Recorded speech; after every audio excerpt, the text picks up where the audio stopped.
hope you're well. Welcome back to my channel. If you're new here, I'm Becky.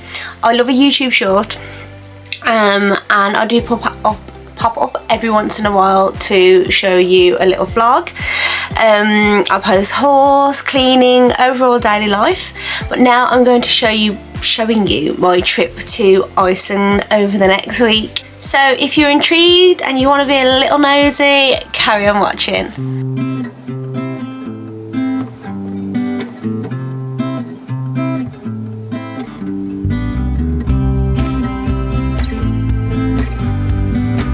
So before I start with our Iceland trip, a little bit of information for you. This is the third time that me and the husband have been to Iceland. We absolutely love it. We went the first time and fell in love with it. So we've been there basically 3 times in the year. We went last Jan, then October, and then we've just come back. So yeah, just to say we've become a little bit obsessed with it. We absolutely love it there. Anyway, we've got so much to see and so much to do. We wanted to share our experience with you guys and maybe help you if you're planning to go to Iceland in the future. So I'm not Icelandic and I'm not 100% on everything that I tell you. So the info is just from my own personal experience and may differ from others that have been there. Anyways, let's get to it. Carry on watching for day 1 for Iceland with me and my husband. Hello and welcome to my Iceland vlog. We decided to fly from Luton, London, so that's a 2-hour drive from us, just because it's cheaper, and I don't think they fly from Birmingham anymore. So yeah, we flew with EasyJet. Absolutely brilliant. We had a cheese and ham toasty. And yeah, it went really quick because I fell asleep, as I always do on planes, but I'm quite an anxious flyer, so I just try and fall asleep and that's over it with it then. But yes, so something happened. I decided to leave my phone on the plane. So we got to Iceland about 11 o'clock. Yeah, 11 o'clock. We were panicking. I had to go and find my phone through my husband's phone, and finally someone picked it up because we kept buzzing it through the Find My app. So that was just an awful experience because I need my phone. I need to do content with my phone. But yeah, it was my own fault. I just don't like flying. Anyway, we got to the airport and we're super happy.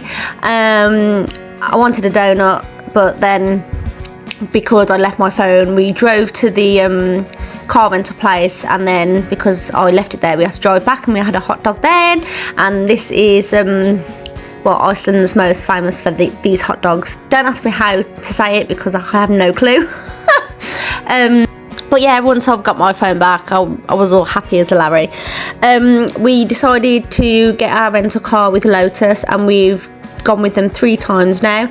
They're absolutely brilliant. We went with I think it's a Suzuki Jimny, I think. And it come with a little Wi-Fi dongle as well, so I got to sit on my phone when we were driving for hours on end.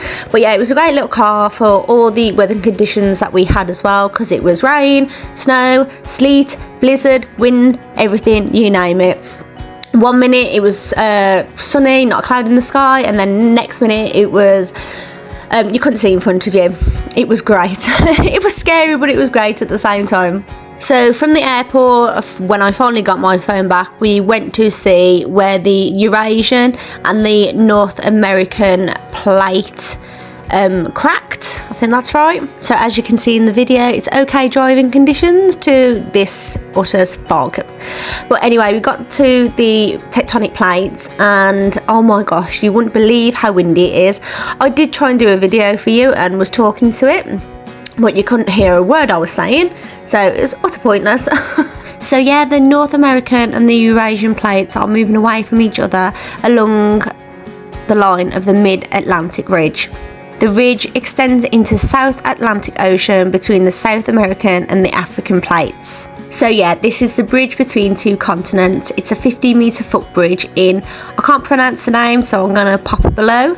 It's a spanning of a gaping rift between the Eurasian and the North American tectonic plates. Look how enormous that rift is. So yeah, it's crazy to think that they were touching at one stage. So my hubby did say to me, why don't you go to one continent and I'll stay on the other continent? Well, babe, because it was too bloody cold. It was absolutely freezing and it was so windy. I couldn't even turn around and go against the wind because my lashes would have flew off my face. So as you can see, there's a little information platform there, but it was too windy to just stand there and read it. So yeah, a little bit more information on these plates. These major tectonic plates drift apart by the Earth's forces a few centimetres each year. So it's really bizarre to think that they are moving just ever so slightly. We found out as well after that if you do cross the bridge, you can pick up a personalised certificate from the information centre that it verifies that you did indeed walk all the way from Europe to America. So gutted we didn't do that, but anywho, at least we know that we didn't cross it because it was too windy. So the bridge is named after the famous Icelandic explorer. I think I'm saying this right, Leif Erikson. He was the first European to set foot in America over 1,000 years ago. So the bridge also serves a symbol for a connection between the two continents, Europe and North America, the New World and the Old One. Anyway, let's go to Blue Lagoon.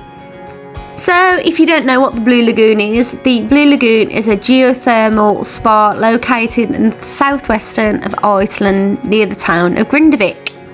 The lagoon is such a popular tourist attraction, as I know because I've been there 3 times now. Every time we've gone to Iceland, we need to go there. It's known for its milky blue waters, which are rich in minerals and said to have healing properties. How cool is that? So what I'm putting on now is the silica mud mask. It's purifying, deep cleansing and strengthening, getting rid of that dirt and helping your pores whilst leaving your complexion luminous, fresh and protected. And after that, what else? What else can you do? You can go to the swim up bar. And what did we have? We had a pint and we had the Summersby apple cider, and it's my absolute fave. Did you know as well that the Blue Lagoon is named one of the 25 wonders of this world? How amazing is that?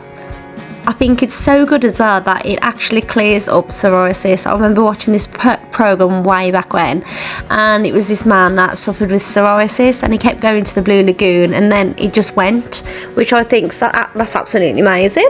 We wouldn't visit the Blue Lagoon if it wasn't something to talk about. We absolutely love it there, and you can see why. It's just absolutely magical. It's in the middle of mountains. It's just absolutely beautiful. There's just absolutely breathtaking. And one day we will visit the hotel, but it's a bit pricey for what we can afford. But if you can afford it, I would 100% stay in the hotel. So if you are struggling to places to visit whilst in Iceland, this is your go-to. Anyway, on to the hotel. So after the Blue Lagoon, we went to our hotel in Reykjavik, and it's on the seafront, and it's called the Foss Hotel Baron. Hotel itself is lovely. The people and the staff were lovely as well, and our room was fab, and we had a view overlooking the seafront, which was lovely. You could see the dominoes as well, which I didn't mind as much. And then after that, we had a walk around Reykjavik, taking in all of the beautifulness and all of the artwork that were on the different walls around near enough every corner, and the buildings are just so beautiful. And after that, we actually did pop back and have a Domino's. So yeah, that's day 1 in Iceland done. Can you believe I left my phone on the plane? Something only I would do. Suitcase is there, unpacking. I am nearly up to date with the washing. It's only took me 2 loads, so we're doing good. But yeah, I hope you like the first day of Iceland. The Blue Lagoon is such an amazing experience, so if you do plan on going to Iceland, I would 100% recommend. We absolutely love it there. We absolutely love it in Iceland, and the hotel is lovely. Like I said, we stayed at the three different Foss hotels, and they've all been great. 1 on the seafront and 2 in the middle of Reykjavik, and yeah, all been great, all been lovely and warm. It's so nice because it's so cold, and then you walk into the hotel and it's like boiling hot. and then my husband's like, Becky, it's too hot in here, and I'm like, no, it's lovely, it's really nice. But yeah, I hope you enjoyed that video. If you do want to see more and want to see day 2 and what we did on the next few days, give us a like and give us a subscribe. Give us a subscribe, and yeah, thanks for watching.